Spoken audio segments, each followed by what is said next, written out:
নমস্কার, আমি রাজা চট্টোপাধ্যায়, আমি ঠোঁটকাটা আপনাদের প্রত্যেককে স্বাগত জানাই TV9 বাংলার প্রাইম টাইমে। কাল ঠোঁটকাটায় আপনাদের দেখিয়েছিলাম এবি কোম্পানির ইতিবৃত্ত। এবি কোম্পানির এজেন্টদের কেউ কেউ ইতিমধ্যেই পুলিশ তাদের জালে তুলেছে, আর কাউকে কাউকে হন্যে হয়ে খুঁজছে পুলিশ। এই রকম একটা অবস্থায় এবি কোম্পানির কর্ণধার অভিষেক বন্দ্যোপাধ্যায় আর চুপ থাকতে পারলেন না। তার প্রতিক্রিয়া থেকেই স্পষ্ট, যাদের ধরা হয়েছে, যাদের গ্রেফতার করা হয়েছে বা যাদের ধরার চেষ্টা চালাচ্ছে পুলিশ, তারা তার একান্ত অনুগত। এটা তিনি নিজেই স্বীকার করলেন। অভিষেকের দাবি, তার ঘনিষ্ঠ বৃত্তের কিছু মানুষকে ধরে আসলে তাকেই আইনের প্যাঁচে ফেলতে চাইছে শুভেন্দু অধিকারীর সরকার এবং শুভেন্দু অধিকারীর পুলিশ। কিন্তু যাদের ধরপাকড় নিয়ে অভিষেক বন্দ্যোপাধ্যায় সোশ্যাল মিডিয়ায় ধাউস প্রতিক্রিয়া দিয়েছেন, কালীঘাট তৃণমূল কি তাদের পাশে আছে? কালীঘাট তৃণমূল মানে মমতাপন্থী তৃণমূল। কুণাল ঘোষ, যিনি মমতার পরম ভক্ত এবং প্রকাশ্যে এখনও নিজেকে মমতা বন্দ্যোপাধ্যায়ের একনিষ্ঠ সৈনিক বা কর্মী বলেই দাবি করছেন, তিনি তো অভিষেকের এই অনুগামীদের বিরুদ্ধে বিজেপির থেকে বেশি সরব। বিজেপি অভিষেকের এই অনুগামীদের বিরুদ্ধে, যারা ধরা পড়েছে কিংবা পড়ছে বা আগামী দিনে ধরা পড়তে পারে, পুলিশ যাদের খুঁজে বেড়াচ্ছে, তাদেরকে নিয়ে, এই দেবরাজ, জাহাঙ্গীর, এদের নিয়ে বিজেপি যত না বলে, বিজেপি যত না অ্যাগ্রেসিভ, বিজেপি যত না আক্রমণাত্মক, তার বেশি আক্রমণাত্মক, তার থেকে বেশি কটাক্ষ করেন কুণাল ঘোষ। আমি এইটা কিছুতেই বুঝতে পারি না, অথচ কুণালবাবু মমতা বন্দ্যোপাধ্যায়ের শিবিরেই রয়েছেন। এটা কেন করতে যান তিনি? সেটা অভিষেক কি বোঝে? না বোঝে না।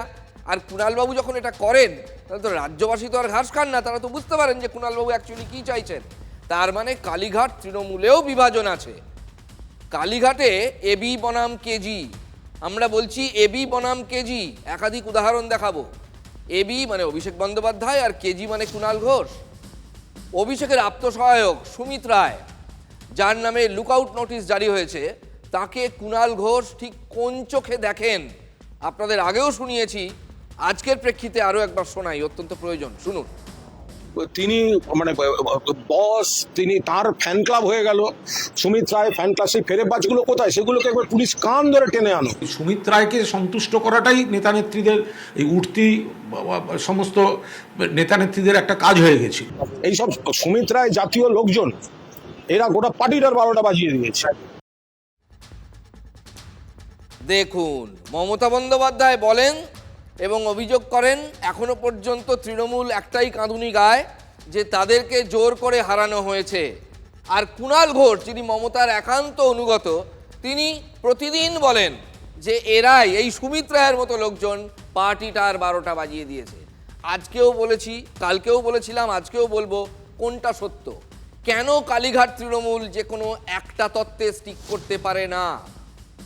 আমরা তো ধরবো মমতা বন্দ্যোপাধ্যায় যা বলছেন তারই রিফ্লেকশন কুণাল ঘোষের কথায় থাকা উচিত। তাহলে কেন এই পরস্পর বিরোধিতা? তৃণমূল আজ পর্যন্ত স্বীকার করেনি, মানে কালীঘাট তৃণমূল, যে তারা হেরেছে। মানে মমতা বন্দ্যোপাধ্যায় স্বীকার করেননি, আমি বাকিদের কথা ধরছি না, বাকিদের কথা ধরার কথা নয়। মমতা বন্দ্যোপাধ্যায় আজ পর্যন্ত স্বীকার করেননি যে মানুষের ম্যান্ডেট এটা, অর্থাৎ জনাদেশ বিজেপির ফেভারে গেছে। কিন্তু কুণাল ঘোষ, তিনি নিত্যদিন অভিষেক বন্দ্যোপাধ্যায়, সরাসরি না হলেও অভিষেক বন্দ্যোপাধ্যায়ের যারা বিভিন্ন অনুগামী, পুলিশ যাদের ধরার চেষ্টা করছে বা ধরেছে, তাদেরকে আক্রমণ করছেন এবং বলছেন এদের জন্য দল ডুবেছে। তাহলে কোনটা সত্য? মানুষ কোনটাকে সত্য বলে ধরবে? মিডিয়ার সামনে সুমিতকে এইভাবে আক্রমণ করায় কালীঘাটে অভিষেকের সঙ্গে ফাটাফাটি হয়ে গিয়েছিল কুণাল ঘোষের, সে খবর নিশ্চয়ই আপনাদের আমরা বলেছিলাম, আজকে আবার বলছি প্রয়োজনের তাগিদে। তাও সেটা ঘটেছিল মমতা বন্দ্যোপাধ্যায়ের সামনে।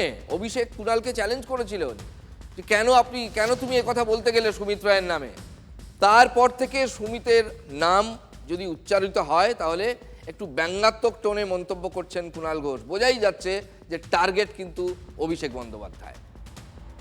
আমি পার্টির মুখপাত্র, আমি সুমিত রায়ের মুখপাত্র নই। আইনের পথে চলবে, আর আমি সুমিত রায় নিয়ে বেশি বলবো না, আবার অনেকে রেগে যায়। না, সুমিত নিয়ে আমি কোনো কথা বলবো না, সুমিত নিয়ে আমি কোনো মন্তব্য করব না। সুমিত, ও বাবা না, কে রেগে যাবে? দেখছেন, সুমিত নিয়ে কোনো মন্তব্য আমি করব না। টোনাল কোয়ালিটিটা দেখুন, যেভাবে উনি কথা থ্রো করছেন এবং উনি এটা বলতে বলতে মজা পাচ্ছেন, 200% হলফ করে বলতে পারি হি ইজ এনজয়িং। উনি মজা পাচ্ছেন, কারণ টার্গেটটা সুমিত নয়, টার্গেট অভিষেক বন্দ্যোপাধ্যায়। ওই জন্যই বলছেন ওকে নিয়ে কথা বলবো না, প্রতিক্রিয়া দেবো না। কেউ কেউ রেগে যায়, মানুষের বুঝতে বাকি নেই এই কেউ কেউটা কে। এবি কোম্পানির আর এক এজেন্ট পুষ্পা জাহাঙ্গীর খান সম্পর্কে মমতা বন্দ্যোপাধ্যায়ের খাস লোক, মমতা বন্দ্যোপাধ্যায় পন্থী যে তৃণমূল এখনও আছে, তার যিনি অঘোষিত মুখপাত্র কুণাল ঘোষ, তার মূল্যায়নটা কেমন ছিল আরেকবার শোনাবো আপনাদের। এই সব কটা এক। এই জাহাঙ্গীর পুষ্পা একটা তালপাতার সেপাই, বস বস বস হেঁটে আসছে একটা কনভয় নিয়ে। জাহাঙ্গীর ভোটের আগে পালিয়ে গেল। জাহাঙ্গীর যেদিনকে সরে গেল সেদিনকে তো আমরা বলেছি পুষ্পা সে তো ঝুঁকেগা নেই, পুষ্পা ভয় পাবে কেন? তাহলে ভয়ের পরিবেশ তৈরি করেছিল কিনা একটা প্রশ্ন, আর যদি ভয়ের পরিবেশ হয়ে থাকে তাহলে পুষ্পা কেন ভয় পেল সেটা আর একটা প্রশ্ন। পার্টির অজস্র ভুল আছে, তার মধ্যে এগুলো ভুল। অভিষেক বন্দ্যোপাধ্যায়ের যারা স্নেহধন্য, তাদের মধ্যে সব থেকে এগিয়ে কে ছিলেন অবশ্যই সবাই জানেন, দেবরাজ চক্রবর্তী। তিনি এতদিন পালিয়ে বেড়াচ্ছিলেন, পুলিশ তাকে পুরুলিয়া ঝাড়খণ্ডের সীমানা থেকে ধরে নিয়ে আসার পর, এই পরশুদিন ধরে নিয়ে আসে, তারপর তার নামে রাশি রাশি অভিযোগ জমা পড়তে শুরু করেছে, অর্থাৎ দেবরাজের বিরুদ্ধে। দেবরাজের এই অবস্থা দেখে নিশ্চয়ই দুশ্চিন্তা আরও বেড়ে গিয়েছে অভিষেক বন্দ্যোপাধ্যায়ের। তিনি এখন সাপসাপান্ত করছেন শুভেন্দু অধিকারীর নেতৃত্বাধীন পুলিশকে, অথচ কালীঘাট তৃণমূলের অঘোষিত মুখপাত্র, আবার বলছি কুণাল ঘোষ, এই দেবরাজদের সম্পর্কে যা বলছেন তাতে মনে হচ্ছে কুণালবাবুরা এটাই অভিযোগ করতে চাইছেন বা বলতে চাইছেন যে এই দেবরাজদের জন্যই দল ডুবেছে। তাও মমতা বন্দ্যোপাধ্যায় বলেন তাকে জোর করে হারানো হয়েছে। তারপর আবার দেবরাজ। তো এই যে এলাকা ভিত্তিতে যে এই ধরনের কালচারটা শুরু হয়েছিল, ঠিক কাজ হয়নি। দেবরাজ এমনি ঠান্ডা ছেলে, ওর স্ত্রী খুব ভালো কীর্তন গান, কুঞ্জ সাজিয়ে রাখা টাকা গান। কিন্তু কথা হচ্ছে ওই এখানে দাঁড়িয়ে যে অভিযোগগুলো এসে সেটা তো ওকেই ডিফেন্ড করতে হবে, সেটা তো আর আমরা ডিফেন্ড করতে পারবো না। মাঝে মাঝে সত্যি আমি বিস্মিত বোধ করি যে কুণালবাবু, আপনি কি সত্যি তৃণমূলটা করেন? আপনি সত্যি অন্তর থেকে তৃণমূল করেন? আপনি যা বলেন তা বিজেপিও বলে না, তাও আপনি কালীঘাট তৃণমূল করেন, কি করে করেন? ওয়ান্ডারফুল ব্যাপারটা। অভিষেক যেখানে দেবরাজের গ্রেফতারির পর সরব হচ্ছেন, সেখানে পুরোপুরি উল্টো অবস্থান নিচ্ছেন কুণাল ঘোষ, যিনি নিজেকে মমতার ভক্ত বলে আজও তুলে ধরেন। কথাগুলো মন দিয়ে শুনবেন।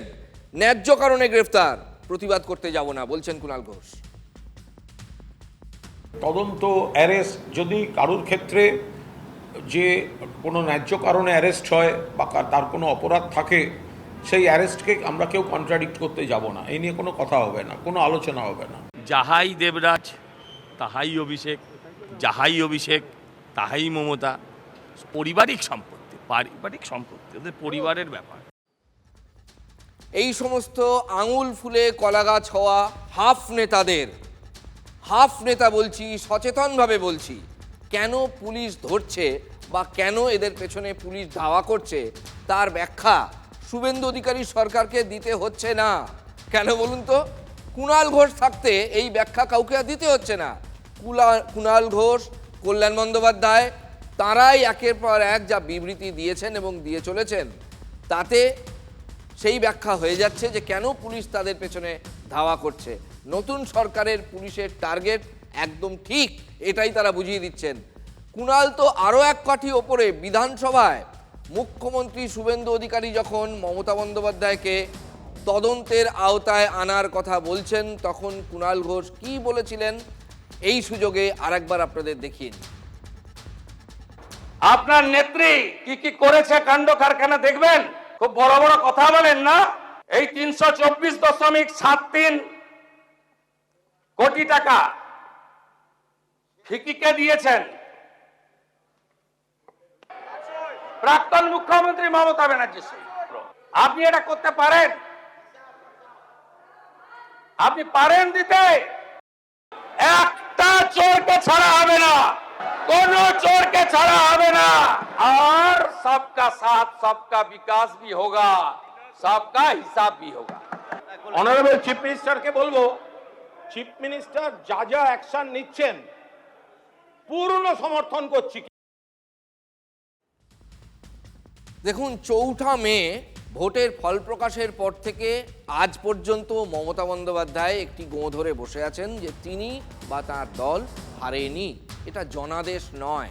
এটাই কিন্তু মমতা বন্দ্যোপাধ্যায় এখনো পর্যন্ত সেই অবস্থানেই বসে আছেন। ইতিহাসের একটি পাতায় তার দলের নামে বা তার নিজের নামের পাশে অপরাজিত কোট আনকোট এই কথাটা লেগে থাকুক বা লেখা থাকুক, মনে প্রাণে কায়মনোবাক্যে মমতা বন্দ্যোপাধ্যায় হয়তো এই প্রার্থনাই করেন। গণতন্ত্রের সাধারণ সৌজন্য মেনে পদত্যাগপত্রটি পর্যন্ত তিনি দিতে যেতে পারেননি রাজভবনে। তার দলের মধ্যে কটি শিবির এবং তারা পরস্পরের সম্পর্কে প্রতিদিন কি বলে চলেছে সবটাই তৃণমূলের ভেতরে। তিনি কি সেটা ভেবে বা দেখে কখনো এক্সরে করে দেখেছেন? তিনি কখনো পরীক্ষা করে দেখেছেন হারের কারণ কি? বলা হচ্ছে কালীঘাট তৃণমূল, এমন একটা ভাব করা হচ্ছে যেন কালীঘাট তৃণমূল একদিকে আর ঋতব্রতদের তৃণমূল আর একদিকে। কিন্তু এখন বোঝা যাচ্ছে যে কালীঘাট তৃণমূলের মধ্যেও বিভাজন আছে। কালীঘাট তৃণমূল কি একজোট? কি করে সম্ভব? অভিষেকবাবু যাদের প্রশংসা করছেন, অভিষেকবাবু যাদের আমার অনুগামীদের পুলিশ জ্বালাতন করছে, আমার কাছে পৌঁছানোর জন্য এসব কথা বলছেন, তাদেরকেই আবার মুণ্ডপাত করছেন কুণাল ঘোষ। তারা তো দুজনই একই শিবিরে রয়েছেন। তাহলে কি করে বলবো যে কালীঘাট তৃণমূল একজোট? সুতরাং তৃণমূল বহুধা বিভক্ত।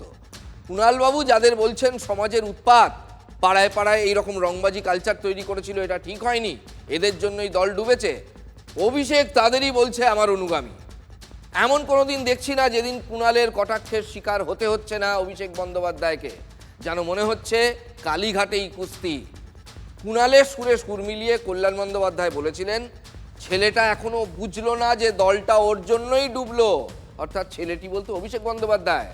ঘটনা হলো কল্যাণবাবু নিজেও কিন্তু কালীঘাট তৃণমূলের সদস্য, ঠিক যেমন অভিষেক বন্দ্যোপাধ্যায়, ঠিক যেমন কুণাল ঘোষ এবং মমতা বন্দ্যোপাধ্যায়ের একান্ত অনুগত। কল্যাণ বন্দ্যোপাধ্যায় তো অভিষেকের হয়ে মামলা লড়তেও নারাজ। আমাদের খারাপ ছিল বলেই তো সরিয়েছে, ঠিকই আছে। আমাদের খারাপ ছিল বলেই তো সরিয়েছে, ঠিকই আছে।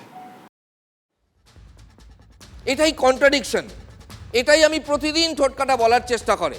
দেখুন, তৃণমূলের কি অবস্থান হবে সেটা তৃণমূল ঠিক করবে, কিন্তু যখন অবস্থানের মধ্যে একই দলের একই গোষ্ঠীর একাধিক নেতা ভিন্ন ভিন্ন কথা বলবেন, তখনই আমি চেপে ধরব। আমি কেন, যে কোনো ঠোটকাটা মানুষ চেপে ধরবে। হয় আপনারা বলুন যে আপনাদের কোনো অপরাধ ছিল না, জোর করে আপনাদের হারানো হয়েছে এবং সেই তত্ত্বে সবাই স্টিক করে থাকুন, অথবা আপনারা বলুন যে না, আমাদের দলে চুরি, জুচ্চুরি, রংবাজি ইত্যাদি প্রভৃতি মানুষ ভালো চোখে নেয়নি, তাই সরিয়ে দিয়েছে। এক একদিন এক একটা কথা বলছেন, এক একজন নেতা এক এক রকম কথা বলছেন। এটা সরাসরি হার মেনে নেওয়া, মানে এখানে এক্ষুনি যে বাইটটা আপনাদের শোনালাম কল্যাণ বন্দ্যোপাধ্যায় যেটা বলছেন যে আমাদের অনেক কিছু খারাপ ছিল তাই মানুষ আমাদের সরিয়ে দিয়েছে, তাই এটা তো 5 তারিখ বললেই পারতেন। শুধু কুণাল ঘোষ, কল্যাণ বন্দ্যোপাধ্যায় নয়, 4 তারিখের পর থেকে তৃণমূলের বহু নেতা হারের কারণ বিশ্লেষণ করতে গিয়ে সীমাহীন দুর্নীতি, আকণ্ঠ ঔদ্ধত্য, দলের অন্দরে টিকিট বিক্রির মতো কারবার, এই ধরনের নানা অপকর্মের কথা, অপকীর্তির কথা তুলে ধরেছেন। আজ পর্যন্ত একটাও সাংবাদিক বৈঠক করে কালীঘাটে দলের সুপ্রিমো নিজের দলের নেতাদের সেই সব অভিযোগ খণ্ডন করে দেখানোর সাহস দেখাতে পেরেছেন কি যে না, আমার দলের নেতারা যা বলছে সেগুলো ভুল? কৃষ্ণেন্দু নারায়ণ চৌধুরী থেকে শুরু করে ওই অসিতবাবু থেকে শুরু করে একের পর এক জেলা যত সিনিয়র লিডার যারা বলেছেন যে দলের মধ্যে ঘুণপোকা ধরেছিল, কালীঘাট তৃণমূল কি তাদের খণ্ডন করেছে? কুণাল ঘোষ, কল্যাণ বন্দ্যোপাধ্যায়রাও দলের ভেতর থেকে বেরিয়ে আসা সেই সব অভিযোগের প্রতিক্রিয়ায় টু শব্দটি করেননি, বরং এখন তারা বলছেন, এই যে একটু আগে শোনালাম কল্যাণ বন্দ্যোপাধ্যায় বলেছেন আমরা খারাপ কাজ করেছি তাই মানুষ সরিয়ে দিয়েছে। এটা তো আগে বলতে পারতেন। এর অর্থ দাঁড়ায় দলেরই লোক যে সমস্ত অভিযোগ তুলেছে সেগুলো সত্য এবং জনমানসে প্রতিষ্ঠিত, তারই রিফ্লেকশন হয়েছে ভোটের বাক্সে। তারপরও হারটুকু স্বীকার করার সৎসাহস দেখাতে পারেননি মমতা বন্দ্যোপাধ্যায়। আর যেই লোক এখানকার রিঙ্কু সহসভাপতি যারা যারা তৃণমূল কংগ্রেসের এতদিন খেয়েছো পড়েছো তোমরা তৃণমূল কংগ্রেসের দলকে সামনে রেখে যারা যারা যারা রাজা হয়েছে দলকে সামনে রেখে, দলের মধ্যে এত দুর্নীতি, কয়লা চোর, মাটি চোর, ত্রাণ চোর, বালি চোর, মিড ডে মিলের চোর, কি না কি বেরোচ্ছে কলেজের ভেতর থেকে। যারা দলকে সামনে রেখে বাড়ি, ব্যবসা, গাড়ি, ফুলে ফেপে, আমি ভাই কালীগঞ্জে আসবো, রিঙ্কু কখন ঢোকে সেটা আমি দেখতে চাই। এত কিছু সত্যি আমি জানতাম না এর মধ্যে এত নোংরামি লুকিয়েছিল দলটার মধ্যে। আমি তাহলে কিছুতেই আসতাম না রাজনীতিতে। দলকে সামনে রেখে সবাই এতদিন বললাম না ঢ্যামনা ঢ্যামনা নেতা, কোনো ভুল বলিনি আমি, বাস্তব কথা বলেছি আমি। আসল নকলের দড়ি টানাটানিতে টান টান নাটক তৃণমূলে। মেট্রোপলিটনে তৃণমূল ভবনের দখল নিল টিম ঋতব্রত। নিজেদের আসল তৃণমূল বলে গতকালই কমিশনে দরবার করেছিলেন ঋতব্রতরা। 24 ঘন্টার মধ্যেই বাংলার রাজনীতিতে ফের নতুন মোড়। সোমবারের মধ্যে কমিশনকে নথি জমা দিতে হবে যুযুধান 2 তৃণমূলকেই, অর্থাৎ কালীঘাট তৃণমূলকেও নথি জমা দিতে হবে, আবার বিক্ষুব্ধ তৃণমূল যারা ঋতব্রত তৃণমূল তাদেরকেও নথি জমা দিতে হবে। নথি জমা দেওয়ার আগেই তৃণমূল ভবনের দখল নিল ঋতব্রতপন্থী যারা তারা। নাটকের এখানেই শেষ নয়। ঋতব্রত শিবিরের পর তৃণমূল ভবনে পৌঁছে যায় কালীঘাট তৃণমূল। তৃণমূল ভবনের তালা খুলতে তৎপর মমতা শিবির। তালা ঝোলালেন ঋতব্রতরা। তালা খুলতে এলো কালীঘাট তৃণমূল। টিম ঋতব্রত তৃণমূল ভবন ছাড়তেই মেট্রোপলিটনে পৌঁছে যান কুণাল ঘোষরা, পৌঁছে যায় পুলিশ, কেন্দ্রীয় বাহিনীও। দলটার কি অবস্থা দেখছে রাজ্যবাসী। এই দল নিয়ে জেতার আশা করেছিলেন মমতা বন্দ্যোপাধ্যায়। গ্রেফতার হওয়া তৃণমূল নেতা শওকত মোল্লার ছেলের বেআইনি ক্যাফে ভাঙার সময় বিপত্তি। পেল অর্ডারের ওপর ভেঙে পড়ল ছাদ, মানে ছাদের অংশ ভেঙে পড়েছে। অল্পের জন্য রক্ষা পান চালক, ওই পেল অর্ডারের চালক। নদীর চর চুরি করে শওকত মোল্লার ছেলে সেখানে একটি ক্যাফে তৈরি করেছিল, অবশ্যই যেটি বেআইনি। প্রশাসন যেটা গুঁড়িয়ে দিচ্ছে, এই ক্যাফের নাম দেওয়া হয়েছিল অরণ্যের কূলে। ব্যাপারটা বেআইনি, আদিক্ষেতা করে নাম দেওয়া হয়েছিল অরণ্যের কূলে। বেআইনি ওই ক্যাফে গুঁড়িয়ে দিচ্ছে প্রশাসন।